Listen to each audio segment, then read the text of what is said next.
Welcome to Artaxis Conversation with National Clay Week. This year's theme is Resource, and today we have Richard Notkin speaking to us about his experience with Kohler residency. So here's Richard Notkin. Hello. Hey, so we have prepared a couple of questions for you, Richard, and hoping that you can kind of tell us a little bit more about, your experience with Kohler. What have you done there, and some of the insight that could potentially help people who are interested with applying to the John Michael Kohler Arts Center's Art and Industry program. So, with the first question, can you tell us a little bit about the relationship you have with Kohler before it was a residency? Um, how was the program structured? How did it get started? And as well as maybe your relationship with Rob Kohler, I believe. Well, that's a big question. Actually, I was there pretty much in the formative years. I was part of their very second program in 1976. It wasn't really structured at all. It was a very serendipitous experience. It was kind of put together by the seat of its pants by Ruth Young Kohler. Ruth was one third of the family inheritance, the three children that inherited basically the family's interest in the Kohler Company, and she was the one who was most interested in the arts and culture, and decided to use her wealth and her, her basically her assets to promote art and culture and in the Sheboygan, Wisconsin area. So uh, she decided to bring artists into the Kohler Company, into basically the pottery, what they call the pottery, the porcelain factory, uh, to simply create what they wanted to create. So I think the first group that came in included, well, I think there was Jack Earl, I think, and I'm not sure who else, but there were about three or four people, and they were there, I think, in 1975. Ruth repeated that in 1976. She invited about eight artists. I was one of them. I was there along with Jack Earl and Tom Rippon. We were all much younger then. I mean, this was about, what, 40, 45 years ago or so. Uh, and it just kind of happened very serendipitously. In fact, Ruth called me about 10 days before this was to start, and she told me about the program, and she said, she asked if I was interested. I said yes. And then I said, well, when would this begin? And she said, well, can you be here in 10 days? And I said, sure, why not? So, so I went. At the time, there was no designated space for us, so they stuck us in the only space that nobody else in the factory wanted to work in. That was right in front of the kilns, and it was just blistering hot, and the conditions were terrible. But we worked there. I worked with Jack Earl and Tom for about 6 weeks, and most of the time we had our shirts off, and it was noisy, it was hot, it was dusty, but we did a lot of work. We worked our butts off, and so the program, as I said in the beginning, was very, very unstructured, serendipitous. Ruth really was the heart and soul of the program. She fought for it. Uh, Her brother Herbert wasn't so interested. He was pretty much the business side of the family inheritance. He ran the company, and but I think he warmed up to it when he saw, that it had great publicity benefits for the company. Um, so, there wasn't much structure back then. But the program grew. 2 years later, in 1978, I went back with Jack Earl, and at that time I spent 3.5 months working in the factory. Jack and I taught a 2 week workshop. It was actually 12 days of instruction. We had 42 students that came from all over the country. Young people, older people, teachers, basically ceramic artists. And we taught mold making. We taught it in a big tent just outside the factory, and we went into the factory a lot. And it was just the most intensive mold making workshop I had ever taught. And it was at a time where not many schools really taught much about mold making, not the technical side of mold making. And I think it was really kind of a breakthrough moment. It introduced slip casting and mold making to a lot of people, and it was a breakthrough also in that at that time slip casting and mold making were really frowned upon by the fine arts world, that side of the ceramic arts, um, in that there were a lot of ceramic shops back then that basically sold a lot of cookie jars and Santa Claus mugs and things like that. People would come in, they'd decorate the greenware that had already been cast, and so that whole technology of mold making slip casting was really looked down upon. There weren't many of us doing it back then. Jack Earl and I, Howard Kohler, maybe a few other people, Richard Shaw, of course, and some of us were getting accepted, but for the most part, uh, it was frowned on. I think Kohler helped play a role in bringing it more into one of the techniques that was, broadly accepted in the fine arts world. So, kind of a rambling answer to your question, but It's okay. Yeah. another. Yeah, it's good. So the second question is, what did the residency did for you in terms of, working with the people that who are, so not so accustomed to the fine art world, and you as an artist going in, working with people that who, primarily looking at themselves as the craftsmen, right? They're making stuff, but you kind of like sort of say like this outsider coming in. Like, what is the relationship like between you and the worker? Well, it's like everything. One size doesn't fit all. Everybody's different. Some of the workers uh, really appreciated the fact that we were there because we brought something different into the factory. We were kind of new, we were exciting, we were entertaining in a way. And, a lot of them would come by just to see what we were doing on their breaks and really enjoyed us. Others kind of resented the fact that we were there, especially in the 70s when there was a recession and they couldn't understand why, when the factory was laying some people off, that money was being spent on bringing in these artists who were doing all kinds of goofy things that, were beyond their comprehension. So there was a little of both sides in the relationship. On the other hand, I think there was a growing respect among many of the artists and the people who basically were employees who came in, did a hard day's work, picked up their paycheck every 2 weeks.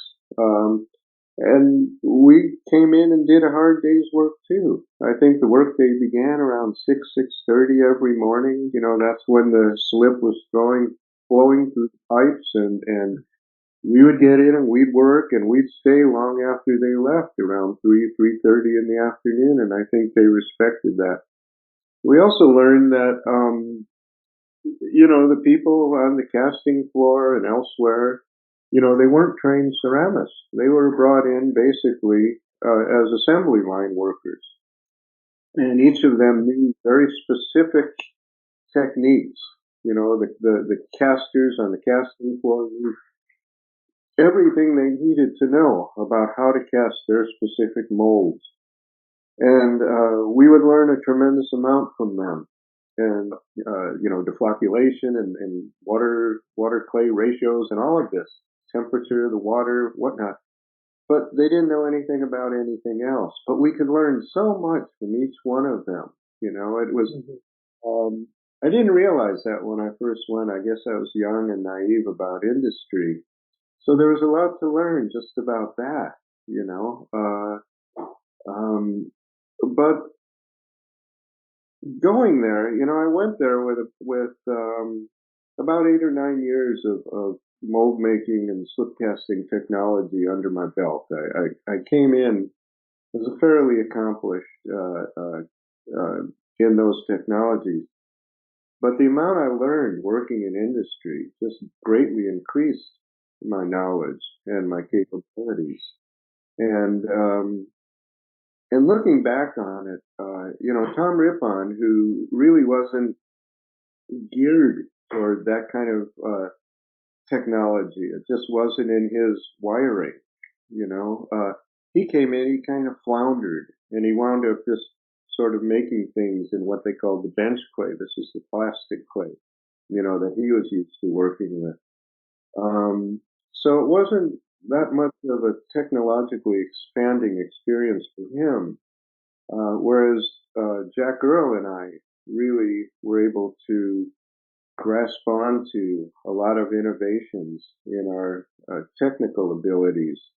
And so, just looking back at that, I would say that, if you're going to work at a place like Kohler in their what they call pottery, the sanitary factory, porcelain slip casting factory, it's good to come in with at least a little bit of knowledge of mold making and slip casting, or certainly, you need to have some ceramics experience, but you need to go there with the idea that you want to learn more about that particular technology because that's what it's about. You don't want to go into any industrial setting without an interest in the particular processes and technologies that they have. Okay, so that being said, what has stayed with you from the Kohler experience, and what had come after that in terms of like any new technique, new way of thinking, or like new way of understanding of working in a mass production setting? Well, I'm really good at fixing toilets when they malfunction. But beyond that, as I said before, the technologies and processes I picked up, the expansion of all of that has really helped me as I've moved through, the decades following that.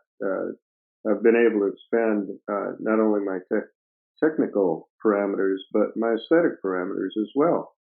As a result of that, there are fewer limitations in terms of what I can do technically. And so the aesthetic, as I said, limitations are fewer. Um, uh, hmm. So, could you repeat that question? Because I think I'm getting off the track. Yeah, so the first part of the question was, what has stayed with you from the Kohler experience, which you kind of touched on. And then the second part of the question is, what has come after that in terms of any new technique, new way of thinking about your own work, about how to deal with your own work, or something such as like new understanding of working in mass production with the sitcasting technique. Well, one thing that I think I went to Kohler with this, but I think it was sort of reinforced by my Kohler experience, is that I don't want to simply make the same thing over and over again. I pretty much, even though slip casting is generally thought of as a mass production technique, I don't use it as such. I cast a lot of imagery, but I alter it and I combine it and it's always used to make pieces that are unique and not part of a mass produced edition. Um, I think that I want to be an artist. I want to keep making a different piece each time I make something. I don't want to. I don't want to simply become like a human factory. So my last question is, what have you seen that the Kohler residency have done for the field of ceramics? And can you tell us a little bit about how the residency had impacted the perspective of slipcasting in the early days? Oh, well, yeah. I mean, I kind of answered that a little earlier, and that I think that, the Kohler residency has really opened slipcasting up to a lot of artists. And I think that, the number of artists who've used it in very innovative ways and have really brought it into one of the accepted techniques in the fine arts of the ceramic arts, has kind of dissipated or negated that negative feeling that slipcasting used to have, as a technique, and in terms of, people thinking that, oh, this is just a mass-produced product, or, that whole kind of Santa Claus mug, cookie jar, ashtray kind of association that slipcasting already had. Um, Also, I think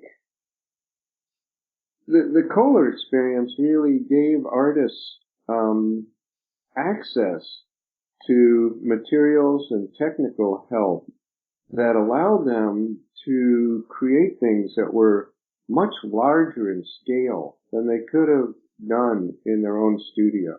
I mean, even with all the knowledge I have about molds and slipcasting, um, I I can't approach uh, the the quality of slip and other things that I could do at the Kohler Company in terms of making something really large. If I wanted to cast something really large, I would plan to go back to the Kohler Company because that's where we could really accomplish that. The fact that at Kohler it's all there. You don't have to mix the slip. Um, it's right there. It just comes out of hoses in the ceiling, and it's perfect. It just, everything is supplied. Everything is there for you. Um, uh, just getting into the program. It's all the materials are supplied. I mean, it's a remarkable opportunity. I think today's program. I think the residencies are 3 months. Um, I believe the materials and the firing are all provided at no cost. I'm not sure of that, but if I remember right from visiting there a couple times after my time there, you can't beat it. I mean, it's phenomenal. Cool. So with that, what kind of advice will you give for young people who are seeking to maybe join the Kohler Art residency program, and what should they expect? Well, my advice again would be, if you're going to go to the Kohler program, especially the pottery, the porcelain works, have an interest in mold making and slip casting, hopefully a little bit of experience. Go there expecting to learn a lot. Uh, Go there, leave your artist ego at the door. Don't come in on your high horse. I'm an artist, blah, blah, blah. Because you won't get much out of it. If you're going to get something out of it, you have to work with the people on the factory floor. These are everyday, hardworking people. And, if you walk in with an ego, you're not going to get much out of them. You'll find that some of them are terrific people. I made good friends with quite a few of them. Had a lot of dinners at other people's homes. Ate a lot of bratwurst and stuff. And so, um, just go in and work hard. Uh, Work hard. Take advantage of your time there. 3 months may sound like a long time, but take advantage of every minute of it, not only in seeing how much work you can produce, but how much you can learn. And, You know, pick up a lot of techniques, a lot of technologies, stretch your aesthetic parameters, and enjoy your time there. There's always, I think, two or three other artists working there too, and that's an important part of the artist residency program as well. So, All right, that will sum up our Artaxis conversation with National Clay Week. Thank you, Richard, and thank you for sharing your experience with Kohler. and Bobby, let me just show you the lamp I made while I was there. Yeah, definitely. It's one of the few pieces I still have, but I put it on the table just to, let me see if I can get this in. While I was at Kohler, I made things like flower pots and lamps and stuff like that, but this was from my garbage can lamp series. I don't know if you could see it very Yeah. well, but I'll kind of scan it here. That's from 1976, 1978, my two residencies at Kohler. This was made entirely in the factory, Nice. and you know, I the workers liked it because it's functional. You know, if you could flush it or turn it on, they liked it. So, All right. Thank you so much, Richard. well, thank you, Bobby. Thank Yeah. you.